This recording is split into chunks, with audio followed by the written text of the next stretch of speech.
Glórias a Deus. Quero saudar você com a paz do nosso Senhor Jesus Cristo. Amém. O Senhor nos fortaleceu, nos deu a capacitação de estarmos aqui. Nós somos gratos a Deus por isso. Estamos nesse primeiro período falando que santidade sem a qual ninguém verá o Senhor.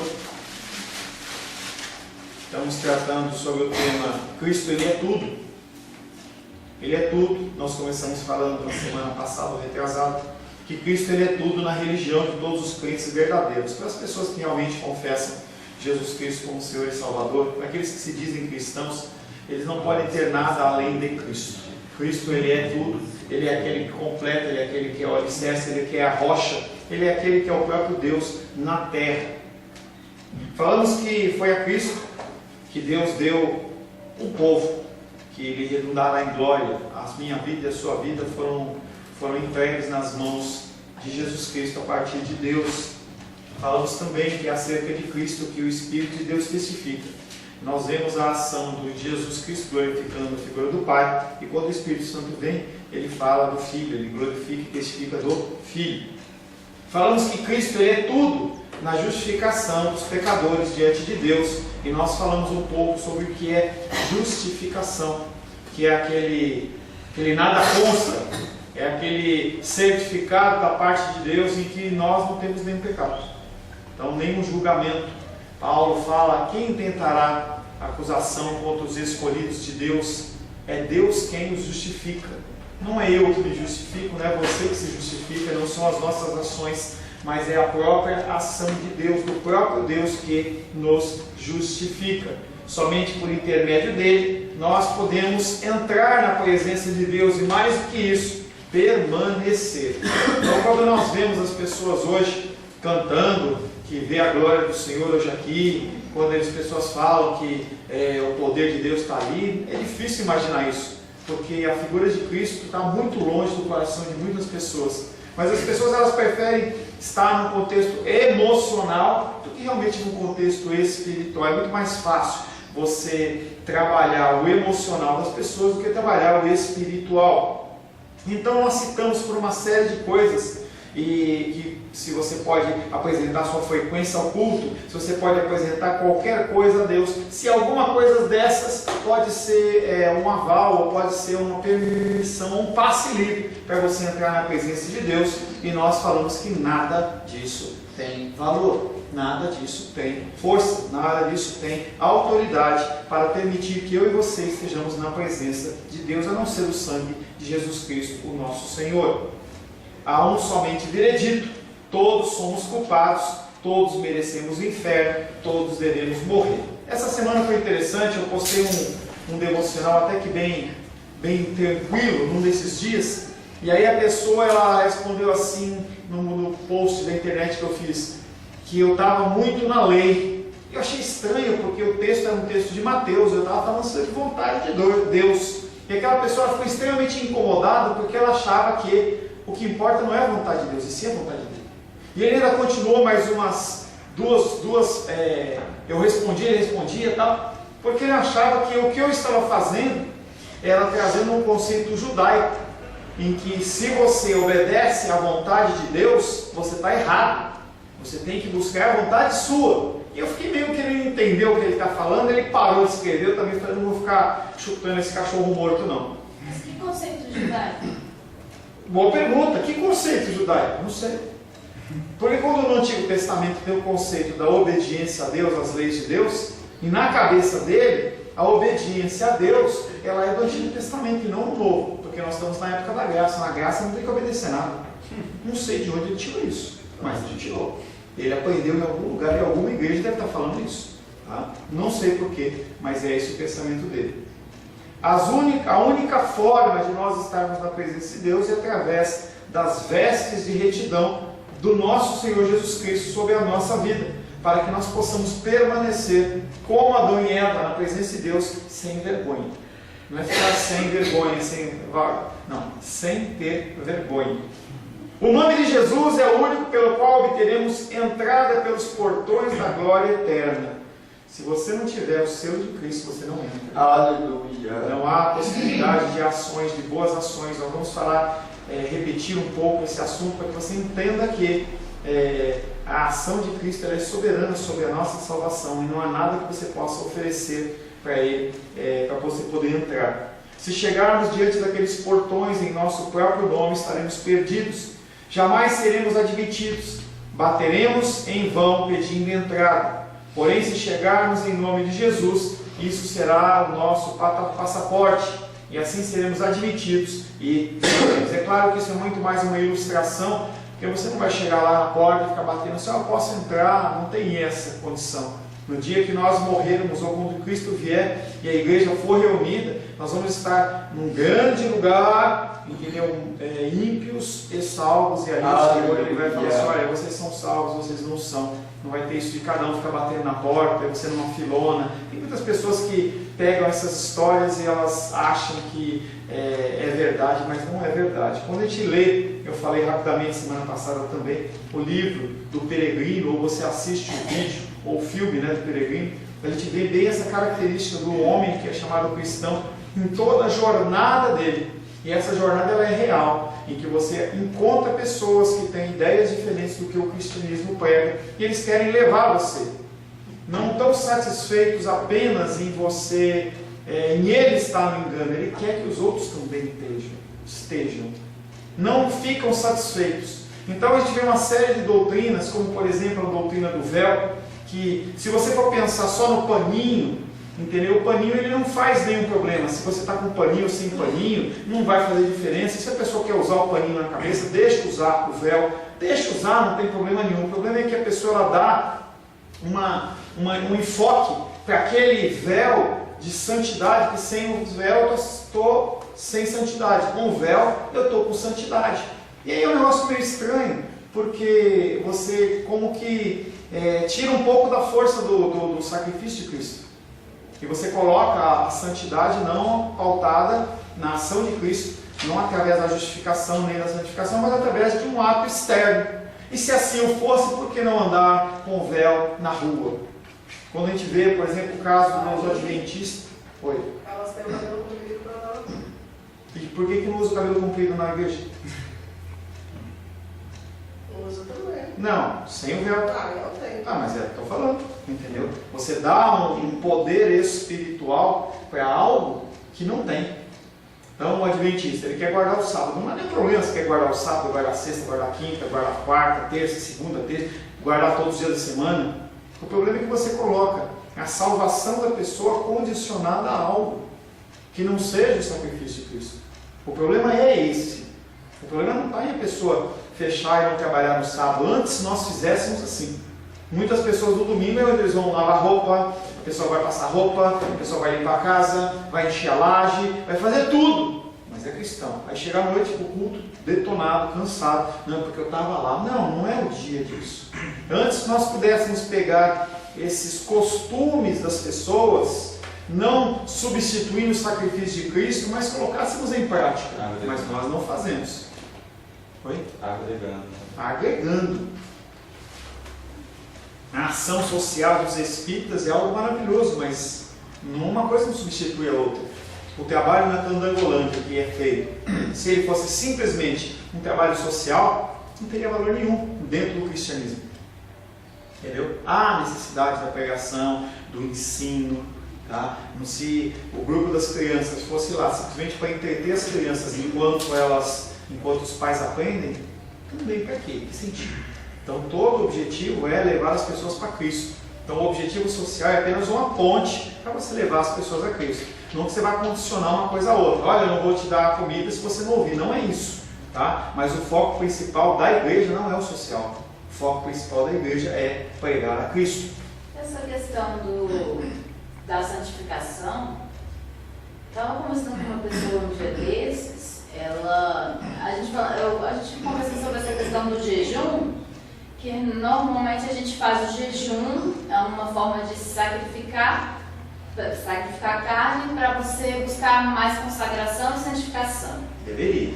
E a pessoa me falou assim, que até o jejum é a graça de Deus que te leva a fazer o jejum, não é você próprio, mas é a graça de Deus que te leva a fazer o jejum e que te santifica.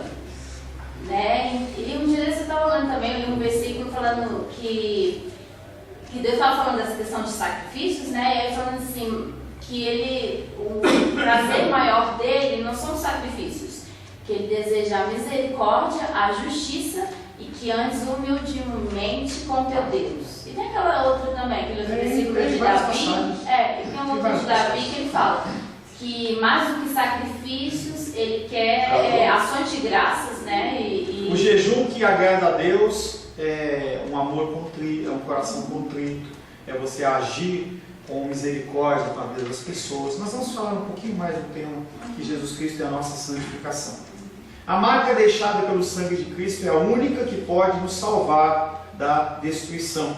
Quando os anjos estiverem separando os filhos de Deus uns dos outros no derradeiro dia, se não for achado marcado com o sangue expiatório de Cristo, era melhor que não fosse nascido. Cristo deve ser tudo para aquela alma que quiser ser justificada. E na semana passada nós demos o exemplo que eu vou dar de novo, que é a figura do rei, em que ele vai dar um grande banquete falando do fim dos tempos, né? Digamos assim, em que ele convida as pessoas, e as pessoas começam a ter uma série de desculpas: eu não posso por causa disso, eu não posso por causa daquilo, eu não dá, tal. E aí ele fala assim: não, então traz todo mundo que se encontra na rua, está falando da gente, coloca os ímpios, coloca aqueles que estão coxos, os doentes, tal. Ainda há lugar, não, põe o que tiver mais. Aí ele vai dar uma vistoriada, ele olha, tinha uma pessoa, no caso, uma pessoa sem a veste, que fazia parte, o uniforme daquele negócio, que seria a roupa de Cristo. E ele fala: não, esse não pode ficar aqui, não pode estar aqui. É lógico que é uma ilustração, porque não vai ser encontrado no meio do povo de Deus, salvo alguém que não tem, mas é uma ilustração dizendo que o selo de Cristo, ele é tudo. Ele é o essencial para que nós possamos ser justificados. Cristo também não é só tudo na justificação, mas também ele é na santificação, que era o que a Menícia começou a falar. Não quero que alguém entenda mal, nem por um momento sequer quero desvalorizar a obra do Espírito. O problema é que nós estamos falando, não. A questão que nós estamos tratando sobre a ação de Cristo. Quando a gente fala que Cristo é tudo, não quer dizer que Deus não é nada, ou que o Espírito Santo não é nada, não, é que dentro da ação, do relacionamento humano, é a figura de Cristo, que ela é apautada, que nós estamos tratando. Nenhum homem é verdadeiramente santo, separado, enquanto não vem a Cristo, e se une espiritualmente a Ele. Enquanto a pessoa não se render a Cristo, ela continua perdida. Sendo pastor, sendo bispo, apóstolo, mestre, batizado ou não, se a pessoa não foi realmente a Cristo, ela está perdida. Até então as suas obras são mortas, e ele não tem qualquer santidade digna do nome de Jesus. Então qualquer coisa que a pessoa faça, sem o selo de Cristo, não vale nada. Oh, mas o cara vai lá, faz a obra social, para Deus não vale nada. Não vale nada. É como, vou tentar dar um exemplo para vocês, é como, por exemplo, se você está com uma causa na justiça e eu vou lá, tomo a sua causa e começo a advogar em seu nome e você ganha ação. Aí o cara vai, o juiz vai fazer a ata lá do negócio lá e fala assim: qual que é o seu registro lá no CSR? OAB. OAB. Qual o seu registro OAB? Ele fala: não tenho. Opa, então o que você fez não vale. É bem assim. Por mais que a gente queira fazer obras sociais, se não tiver o foco, não tiver o selo do Senhor Cristo, não vale nada. Porque a nossa motivação, toda e qualquer motivação nossa no agir, ela é pecaminosa. A única coisa que limpa as nossas ações é o sacrifício do Cordeiro. E aí as nossas obras, quando direcionadas por Ele e feitas em nome dEle, são santificadas e o Senhor recebe como incenso agradável. Se assim não for, não vale nada. Até então suas obras são mortas e ele não tem qualquer santidade. Antes de tudo, o pecador precisa estar unido a Cristo, e então assim será santo ou será santificado. O santo é separado, mas separado pelo poder, pelo sangue, do sacrifício de Cristo. João 15:15.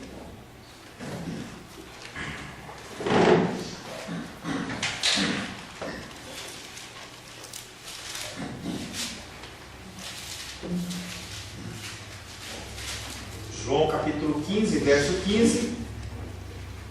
Nicolas, por gentileza. Evangelho, né? Evangelho de João, capítulo 15, verso 5, perdão. 15, 5. Eu sou a videira, vós as varas. Quem está em mim e eu nele, esse dá muito fruto, porque sem mim nada podeis fazer. E aí Jesus Cristo ele fala, dá o uso do contexto, o exemplo da videira. Ele fala, olha, eu sou o tronco, eu sou a árvore verdadeira. Se você está ligado em mim, toda a seca, toda a manutenção da árvore, ela passa por você. Agora, se você é um galho que está cortado e colocado no canto, você nunca vai dar fruto. Nunca você vai gerar absolutamente nada. Ele finaliza falando, sem mim nada podeis fazer. Qualquer coisa que nós venhamos a fazer, nós somos apenas instrumentos do Senhor, mais nada. Por isso que ele fala, não se engrandeça, não se glorie. E a coisa é tão séria que em relação ao apóstolo Paulo, ele coloca um espinho na carne dele, porque se não colocasse, aquele homem de alguma maneira ia se engrandecer. Por tudo que ele fez, por tudo que ele viu, por todas as revelações. Se assim é com o apóstolo Paulo, imagina comigo com você. Dói. Difícil, é difícil, porque nós queremos gerar frutos sem estar ligados na videira. Nós queremos fazer algo por nossa conta, pela nossa vontade. Vamos fazer tal coisa? Vamos orar? Não, que orar que nada. Quando você tenta levar alguma coisa desse tipo, vamos orar, parece que é estranho, né? Parece que é, poxa, mas por que não decide logo? Vamos fazer logo isso, entendeu? Está na cara que é certo. Muito forte. Mas não é, porque o Senhor, Ele é Senhor, e nós não podemos fazer algo que Ele não comandou. Ninguém pode crescer na santidade, a menos que permaneça em Cristo. Não pode nem dar fruto e nem crescer. Nem crescer. Mas pastor, temos visto igrejas crescendo, 10 mil membros, 5 mil membros, 1000 membros. Mas quem disse que esse crescimento é para a glória de Deus? Quem disse que essa igreja, que é lotada de pessoas, está agindo para a glória de Deus?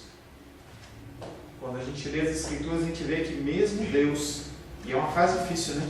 Mas mesmo Deus, ele estabelece um engano no meio das pessoas para provar o coração delas. Então, quando você olha uma igreja dessa, olha Deus, se realmente ela está cumprindo os propósitos e desígnios do Senhor, se eu e você estamos cumprindo os desígnios do Senhor. Esse crescimento nem sempre provém da vontade diretiva de Deus. Às vezes Deus permite apenas para ver até onde a pessoa vai. E a gente vê cada vez mais maluquice, cada vez mais doidice. Estava vendo hoje um pastor que ele disse que a terra é impura, então ele só pode pregar a palavra em cima das ovelhas. Aí coloca 3 pessoas no chão, 3 homens de 4, e ele em cima em pé pregando. É um negócio ridículo, mas as pessoas gostam. Via também um que o pastor mandou os caras comer grama, para ficar mais perto da terra, mais perto de Deus. E o povo saiu correndo da igreja e caiu de boca na grama e comendo grama. Então a gente vê esse tipo de loucura, e aí você vai ver a igreja dessa pessoa. Está vazia ou está cheia? Lotada. Lotada. Lotada. Isso de falar que eu curo, isso que eu falo que eu expulso o demônio, isso é coisa do passado, isso é fácil. Não, eu quero fazer essas coisas malucas, porque as pessoas ficam, que Jesus Cristo disse, sem mim nada podeis fazer. Porque esse tipo de fala aqui, como distinguir? Porque dentro da igreja, tanto as pessoas dentro da igreja como as pessoas ímpias, aí a gente vê as pessoas fazendo muitas obras, mas não é para a glória de Deus, é a vida delas. Então participar, às vezes passou a vida inteira sem servir a Deus, mas fez muitas obras, tem todo um currículo gigante de tantas coisas. Que fruto é esse? O que é distinguir? Você saber que esse propósito de Deus está sendo cumprido na vida dessa pessoa, o fruto está acontecendo. Como distinguir que não na nossa própria vida, né? Olhar, poxa, é o fruto de Deus, esse fruto aqui. Essa distinção vai identificar. 2 coisas importantíssimas. Quem está no centro? Isso é a primeira coisa. Quem está no centro é o apóstolo, o bispo, o pastor, ou é Deus que está sendo glorificado? Depois disso, ou junto disso, está nas Escrituras? Simples assim. Em algum lugar da Bíblia, você viu Jesus Cristo andando em cima de alguém? Você viu alguém comendo grama na Bíblia? Não vê. Então as Escrituras, elas são a nossa regra. Uma besteira, não entendeu? Que é muito lindo e tal. E eles viajam, né, pastor? Eles dizem, não, mas a gente crê, a gente vai fazer coisas maiores que a de Cristo. Aí eu falo, como assim a gente fazer coisas maiores, mas contra Cristo? Não tem jeito. Uma coisa boa, que pode ser chocante. Aonde está na Bíblia ministério de dança? Dentro da igreja? Não, estou falando. São exemplos. Você tem que procurar nas Escrituras. Mas pastor, ministério de dança você encontra lá em Salmos, Davi dançou e tal. Ele dançou aonde? Dançou dentro do culto, dentro do templo ou fora do templo? O pessoal fala... O pessoal fala que, mas está nas Escrituras? Esse é o... Não, você perguntou para mim. Quais são como que você define isso? Você vai nas Escrituras e procura alguém. Procure, por exemplo, uma pastora dentro da Bíblia. Procure. É porque esse episódio da dança, normalmente as pessoas pegam muito Davi, se espelham em Davi, Eu já falei. E aquele texto que ele estava dançando nas ruas, eu acho. Sim. E a esposa dele... Dance nas ruas à vontade. Porque o ministério de dança é como um ministério de louvor. Não, na senhora. verdade, De onde você assim, tirou isso? Eu acredito, Não, querida. eu acredito assim que porque eles não estão ali para se mostrar. Quem disse e isso? as pessoas. Não, assim, eu falo assim, a minha visão, assim, só vou expor que assim, como o ministério de louvor está ali, que não é para ficar louvor a eles são um instrumento para que levar a igreja a adorar. Da mesma forma eu vejo isso com a dança. Aonde está isso na Bíblia, querida? Não existe isso. Quando a pessoa está dançando lá, você participa? Está levando você ao quê? Então, através da vida deles, da ministração, Não existe está te isso. levando a adorar a Deus. Que conversa? E outra De onde você tirou coisa, isso? Não tem isso na Bíblia. um problema que nós temos hoje nas igrejas é que nós queremos apresentar adoração conforme nós achamos que tem que ser adorado. E uma vez quando eu fui fazer uma entrevista no hospital, eles falaram do bom atendimento, do ruim atendimento e do excelente. O ruim atendimento é quando você está cagando para o paciente. E o bom atendimento é quando você atende o paciente da forma que você gostaria de ser tratado. E o excelente atendimento é quando você atende o paciente como o paciente queria ser tratado. Da mesma forma, nós com Deus. Nós queremos tratar Deus da forma que nós gostaríamos de ser tratado. E não da forma que Ele quer ser tratado, que é a doutrina. Simplesmente tratar Deus com a doutrina dele. E ponto. A Bíblia é clara no que nós temos que fazer. Qualquer coisa que você faça fora do que a Bíblia está mandando é coisa humana. E aí você pode falar tudo. Teatro, você pode falar de luta dentro da igreja, MMA, que as pessoas lutam. Pode fazer. Aonde está nas Escrituras isso? Você não encontra em nenhuma passagem ninguém fazendo essas coisas perante a arca do Senhor. Ninguém faz isso. Por mais Tanto- que nós estejamos acostumados. Tanto no Antigo Testamento, Novo Testamento, cartas paulinas, você não encontra. Igreja primitiva, igreja do primeiro século, você vai caminhar por todos os séculos, primeiro, segundo, terceiro, até o 19º, você não encontra isso. Quer dizer que toda a história da igreja, de 1950 para trás, está tudo errado. Agora nós descobrimos a Coca-Cola e a gente vai fazer algo. O que aconteceu com Nadab e Abiú quando eles foram oferecer adoração a Deus que Deus não queria? Foram consumidos. Por quê? Não era isso que Deus mandou. E a pessoa faz o que ela Oferecer quer. um culto que o Senhor quer receber, né, pastor? O problema é que o povo esquece das escrituras e se garante pelo resultado da coisa. Experiência. É experiência, é muito mas- legal, é muito gostoso. Mas As também a pessoas igreja olham. tá cantando, tá todo mundo dando glória, então isso é de Deus e não tá baseado. Qualquer coisa que nós tenhamos ou desejemos fazer para o Senhor, a primeira coisa que a gente tem que perguntar o Senhor está falando de fazer isso? Porque essa questão do Filipe, eu concordo com esse pensamento do Filipe, que não é a Bíblia que tem que se aderir a gente, é a gente que tem que se submeter à Bíblia. assim, eu não lembro de nenhuma passagem específica, mas Não assim, tem. o povo de Você não está Israel. lembrando porque não tem. Então, assim, o povo de Israel, nas comemorações, nas vitórias, eles normalmente, nas celebrações, não havia o louvor e eles comemoravam, celebravam com danças. Aonde, Menise, é o Mas problema? o O problema é aonde? Não é na igreja, não é no fora da culto. igreja. Não é na nunca. Em nenhum lugar você encontra eles adorando dentro do templo. Mas é porque não tinha tempo. E depois tem que Não, eu vou falar. tá bem nada. É, que eu vou fazer a minha boca. Isso, só, pastor. O Espírito Santo é o dom especial de Cristo, o presente mais perfeito que Cristo adquiriu para o seu povo. Colossenses capítulo 2, versos 6 e 7. Colossenses 2, versos 6 e 7. Colossenses 2. 2, versos 6 e 7. Rosângela, por gentileza.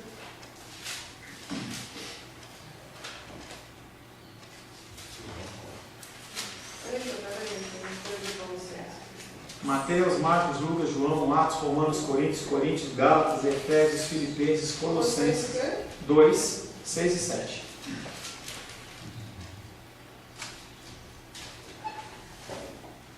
Ora, como recebestes Cristo Jesus, o Senhor, assim andai nele. Nele radicados e edificados e confirmados na fé, tal como fostes instruídos, crescendo em ações de graças. Nós temos que andar nele, presos nele, edificados nele, confirmados na fé nele, tudo através dele, tal como fostes instruídos, e nós temos que crescer em ações de graças sempre nele. Você quer ser santo? Então Cristo tem que ser o maná que você terá de comer todos os dias, a semelhança do povo de Israel na antiguidade. Que maná é esse? Que maná é esse? Palavra de Deus. Leitura, meditação da palavra de Deus. Se você quer ser santo, a primeira coisa que você precisa ter de prática é ler as Escrituras. Segunda coisa, se você quer ser santo, então Cristo deve ser escolhido como a rocha, de onde você terá de beber diariamente a água viva. Que água viva é essa? Leitura da palavra de Deus. Sem a leitura da palavra de Deus, nós não chegamos a lugar nenhum. Nós começamos a inventar coisas, começamos a inventar normas, começamos a inventar coisas. Então agora eu só posso usar branco, porque o sacerdote ele usava branco. Então, como o povo de Israel usava branco, eu tenho que usar branco, senão o culto ele não é santo. E aí você começa a inventar coisas acessórias, sendo que o mais importante, que é a ministração da palavra, ou falar a palavra, vai sendo deixado de lado. E aí você vê cada vez mais os cultos nas igrejas pautados em quê? Em coisas acessórias que não são a palavra. Já falamos já falamos de teatro, fala disso, fala daquilo, um monte de coisa que você vai agregando e não fazem parte do culto ao Senhor, porque o Senhor não falou que é assim. Você quer ser santo? Então jamais deverá desviar os olhos de Jesus Cristo, contemplando a sua cruz e descobrindo novos motivos para andar sempre mais e mais perto de Cristo, considerando o exemplo deixado por Ele, tomando como seu grande modelo. Qual que era o modelo dele? Obediência. Como o Senhor ordenava ele fazer, ele fazia. Não tem questionamento. Não tem, eu acho que eu vou fazer assim porque é melhor. Não.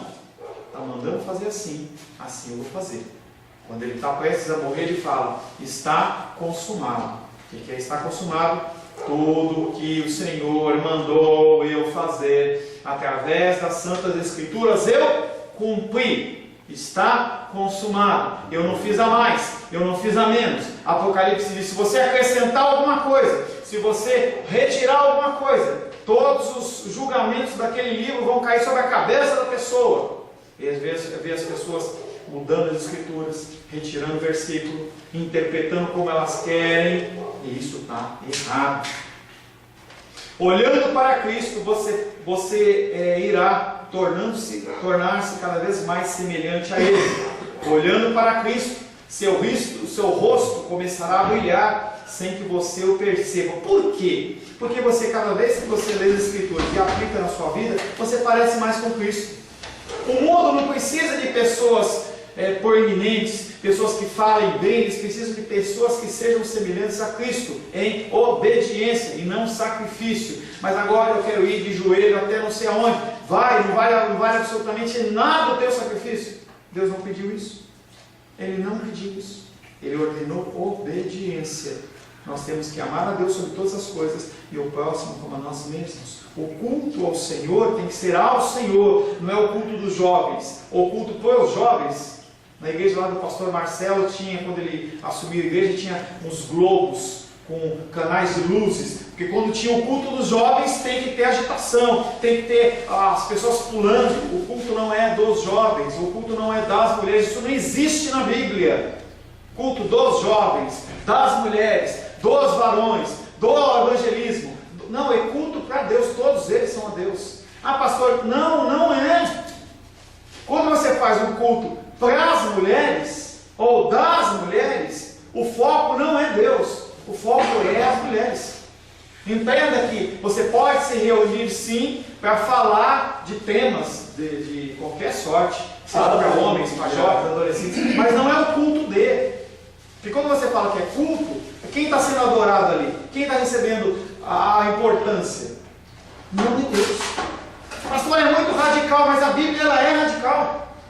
A Bíblia ela estabelece parâmetros que ele chama de porta estreita. A porta estreita passa só daquele jeito, acabou. E aí as pessoas começam a inventar aquelas coisas. Inventa. E a pregação? Não tem. Não, inventa. Aonde está Deus nisso?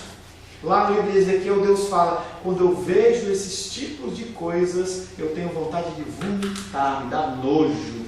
Essa reunião de vocês me dá nojo. Quem está falando isso é Deus. E eles pulavam, e eles dançavam, e eles falavam, e isso. Eu tenho nojo disso. Porque está sendo oferecido para ele algo que ele não quer.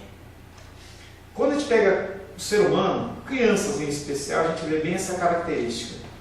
Se você quiser agradar alguém com algum alimento que ela não gosta, você não vai satisfazer. Oferece jiló para alguém que não gosta de jiló. Oferece, limão, sei lá, qualquer coisa. Pô, mas é bom, é saudável, é gostoso, esse prato está bonito. Eu não gosto. Frutos do mar, eu não gosto. Não, mas eu quero que você coma. Eu não como. Mas com Deus a gente quer que Ele coma. Eu estou fazendo, Deus. Eu estou fazendo para glorificar o Teu nome. Você tem que comer, não como. Se você não come a comida que você não gosta, por que você acha que Deus vai comer a comida que você quer que Ele coma? Ou que eu quero que eu coma? O que eu quero que Ele coma? Porque o ser humano tem essa característica. Você tem que gostar do que eu quero. Você tem que aceitar o que eu quero. A gente vê esses cultos na televisão em que não pega nada da palavra. E o cara é curado aqui, e o outro pula ali, e o outro não sei o quê. Cadê a palavra? Cadê o ensino? As pessoas elas continuam as mesmas. Mas agora ele tem R$1 milhão na conta. Vai para o inferno com R$1 milhão. Vai para o inferno. Eu gostaria de ter. Eu queria ter esse R$1 milhão. Queria que vocês tivessem. Queria que o dízimo de vocês fosse R$100 mil. Você fala assim: olha, eu ganho R$1 milhão. Gostaria muito. Mas isso não é o foco. A igreja não tem esse foco. A igreja não tem esse foco. O foco é pregar a palavra, é ensinar. Aleluia. É você estar perante uma situação difícil na sua vida e você não tem que ligar para ninguém. Você sabe que as Escrituras estão dando a direção, porque Cristo ele é tudo nas suas vidas. Amém. Esse é o X da coisa. Esse é o foco. Pastor, aquela questão do... quando as pessoas começam a ir embora, porque as pessoas começam a se afastar porque elas estavam interessadas no pão, né? Uhum. E aí elas começaram a ir embora, né? Jesus percebeu e tal. E aí Jesus virou... Jesus percebeu ou ele sabia antecipadamente? Só um modo de falar. Ele sabia antecipadamente ou ele percebeu? Ele o quê? Ele sabia antecipadamente que eles iam embora ou ele percebeu? Ele sabia. Ótimo, soberania de Deus. E aí ele virou para os discípulos e falou, né, que se vocês quiserem ir embora, também podem ir. Acho que Pedro falou, que não iria Pedro. e tal, mas... Para onde iremos, Senhor, se só Tu tens as palavras de vida eterna? E aí, eu não lembro quem que falou, Jesus, que discurso duro, eu não sei se é a mesma passagem, mas teve uma hora que Jesus fala assim, que discurso duro o seu, né? As fariseus falaram isso para Jesus, que discurso duro. E numa música lá que eu já citei, o Juliano Som, um cantor, que ele fala assim, que na verdade, o amargo, esse discurso que eles achavam duro, que o amargo não era, o discurso de Jesus não é duro. Na verdade, o amargo era na boca dele. É uma música do Juliano. Ele falando que o amargo estava na boca deles, porque lá em Provérbios fala que as palavras de Deus são doces como o mel, que descem mais doces ao estômago do que... Eu não lembro muito bem. E Ezequiel também comeu o rolo do livro e foi doce ao paladar dele. Então, nessa música do Juliano... no discurso do Juliano ele fala que o discurso de Jesus não é duro. Quem serve a Jesus e ama Jesus, ama as palavras de Jesus e não é duro, é leve. Jesus falou que o fardo dele é leve. Aí eu discordo de você. Independente do Juliano ter feito a música, o discurso de Deus ele é duro porque nós somos carnais. Ele não é duro para quem é espiritual, só que nós somos carnais. Então tudo que Jesus Cristo fala, tira do nosso desejo, da nossa vontade, do nosso querer, e é difícil. Mas é possível através do Espírito Santo. Olhe menos para você mesmo e olhe mais para Cristo. Você descobrirá que pecados teimosos estarão sendo abandonados, ao passo que os seus olhos irão sendo mais e mais iluminados a cada novo dia. Quando você tem os seus olhos fitos na cruz, o que acontece é que os seus pecados eles vão se diluindo. É como se você colocar alguma coisa dentro de um líquido e você for colocando mais líquido, mais líquido. Aquele material que está lá, ele acaba sendo diluído, então a porção dele, pela quantidade de líquido que tem, ele vai cada vez ficando menor e dando menos atenção. Você começa a dar menos atenção àquilo. Quando você começa a olhar para Cristo e você começa a viver dentro dos caminhos do Senhor, o que acontece é as coisas continuam acontecendo, os problemas eles continuam sendo reais. Só que você consegue vencê-los. Você consegue vencê-los. Tá? Então, ao olhar para Cristo, ele é essencial. E aí a gente volta para o pomo da depressão, em que quando você vai sendo cheio do Senhor, você consegue ir se restaurando, se reestruturando, você consegue lutar contra, e aí você vence. E aí a gente vê a grande massa da sociedade brasileira hoje na condição que elas não vão vencer. Depressão é real? É real. Só que é a causa daquilo. Como que você vira isso? Será que é o medicamento? Será que aquilo resolve? De onde veio isso? De onde apareceu isso? Não dá para discutir sobre depressão. Tá? Mas entenda que as dificuldades das pessoas, elas acabam, você para de olhar para a figura de Cristo, para o sacrifício dele, e você cada vez começa a olhar mais para você, e quando você começa a olhar para você, você não encontra saída. As pessoas elas não encontram saída nelas mesmas. E aí fica aquele cachorro correndo atrás do rabo, porque a pessoa ela não vai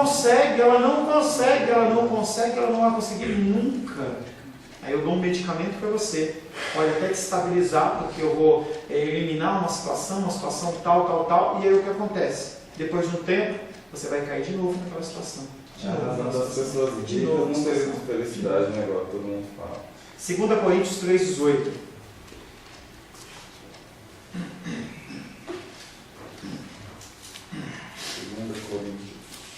Segunda Coríntios, capítulo 3, verso 18. Posso ler? Por favor. Mas todos nós, com o rosto descoberto, refletindo como um espelho a glória do Senhor, somos transformados de glória em glória na mesma imagem, como pelo Espírito do Senhor.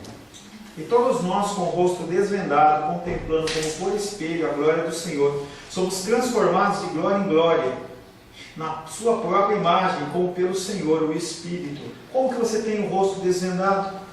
Lendo as Escrituras, conhecendo de Cristo, olhando para a cruz, aprendendo mais dele. Conforme você aprende mais dele, você se parece mais com ele. E aí as lutas, elas cada vez ficam menos grandes.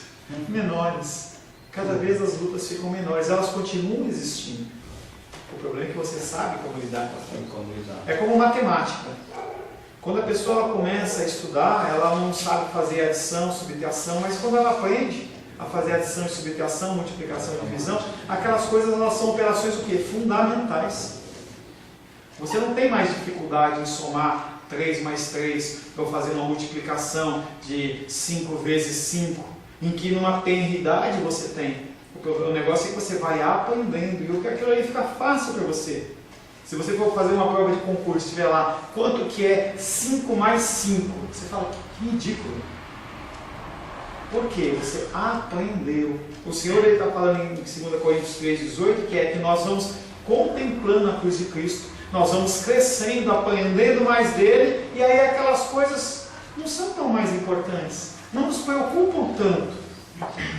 Pastor, e o que quer dizer transformar de glória em glória? Luta, Cristo, vitória. Luta, Cristo, vitória. De cada vez que você vence, você não vence em seu nome. Você vence porque você aprendeu o que Cristo está ensinando para você. Você aprendeu isso, você não vai passar mais por aquilo. Se você vier a passar, aquilo ali você tira de letra. Glória em glória, em vitória em vitória. Mas para você ter vitória, você precisa o quê? Lutar. E o que o povo menos quer hoje, dentro da sociedade? Lutar. O que eles menos querem hoje? Sofrimento. Ninguém quer sofrer. Sofrer não é bom. Mas a palavra de Deus diz que nós temos que ser como o nosso mestre. E ele fala, toma a tua cruz, me siga. Mas quem quer cruz? Ninguém. Aí o que acontece? A pessoa não aprende. Não aprende, faz o quê? Sofrimento contínuo, contínuo, contínuo. Sofro hoje, sofro amanhã, sofro depois da manhã, mês que vem, ano que vem, década que vem, continuo sofrendo. Por quê? Não aprendi. Não quero aprender. O verdadeiro modo de alguém tornar-se forte consiste em tomar consciência das suas próprias fraquezas e então sentir que Cristo deve ser tudo em sua vida. Olha no espelho e você percebe que você é um pecador. Você tem que entender que você não é melhor que ninguém, você não é mais especial, você não tem uma característica que ela é mais brilhante, que te deixa mais especial. Não, você continua sendo pecador. Qual a diferença de você para os outros? Você tem Cristo. Só isso, tudo isso. O mais importante é aquela velha história. Pastor, estou namorando um rapaz. Pastor, estou namorando uma moça. Ele tem tudo, só não tem Cristo. Não tem nada. Não tem nada, mas ele é um bom homem. Ele é uma boa mulher. E trata, mas não tem nada. Mas está dando tudo certo. Você continua agindo fora da vontade do Senhor. Mas eu estou bem aqui, continuo agindo fora da vontade do Senhor. Ah, mas eu estou feliz, tudo bem. Mas eu vou para a igreja, tudo bem. Mas Deus está falando, o procedimento é esse, você tem que fazer dessa forma, desse jeito. É a coisa mais linda, um exemplo, a coisa mais linda que tem, é quando eu pego, em especial pessoas que estão com dificuldade nas suas posses, mesmo na sua dificuldade, vim entregar o dízimo. Porque ela está falando, Deus, apesar do que eu estou passando, apesar da minha dificuldade, eu continuo confiando no Senhor. É isso que a pessoa está falando. É isso que ela está fazendo, mais nada. Não é o dinheiro, é a ação, é o coração da pessoa. É o coração da pessoa. Quando eu vejo a menina trazendo o envelopinho dela, ela fala, poxa, a menina não está trabalhando, ela recebe. Poxa, mas ela está vazia, eu confio no Senhor. Eu volto a dizer, quando eu vejo as postagens das fotinhas, ela fala assim, ela está glorificando a Deus através do céu, através das coisas, através de um mimo. Eu vejo, ela trouxe uma florzinha linda, maravilhosa, está lá na minha mesa. Deu uma florzinha para minha esposa. Não é um simples detalhe, não é valor, não é aquela grandeza. Deus não quer isso, essa grandiosidade. Ele quer coisas simples, pequenas, que a gente faça. É isso que Deus espera da gente. O verdadeiro modo de alguém tornar-se forte consiste em tomar consciência das suas próprias fraquezas e então sentir que Cristo deve ser tudo em sua vida. A verdadeira maneira para alguém desenvolver-se na graça consiste em fazer uso de Cristo como uma fonte para a satisfação de todas as suas necessidades espirituais. Só Cristo pode ser a nossa fonte. não é um ministério, não é um lugar, não é um casamento, não é um namoro, não é um trabalho, não é nada, é só Cristo. Quando as pessoas elas apoiam qualquer outra coisa que não seja Cristo, dano, problema e dificuldade. Amém, queridos? Aleluia. Aleluia. Por mais que seja duro, essa é a palavra de Deus para você nessa manhã. Senhor, em nome de Jesus, entregamos nas tuas mãos esta breve palavra, pedindo a Ti que o Senhor possa trazer o entendimento, o Senhor possa trazer o filtro, para que os Teus filhos e as Tuas filhas vivam segundo a Tua vontade e segundo o Teu querer. Que nós não sejamos influenciados, Pai, pela cultura humanista, que nós podemos oferecer o que nós assim o desejarmos. Nós temos que oferecer o que o Senhor quer e não o que nós queremos, Pai. Em nome de Jesus. Amém. Amém.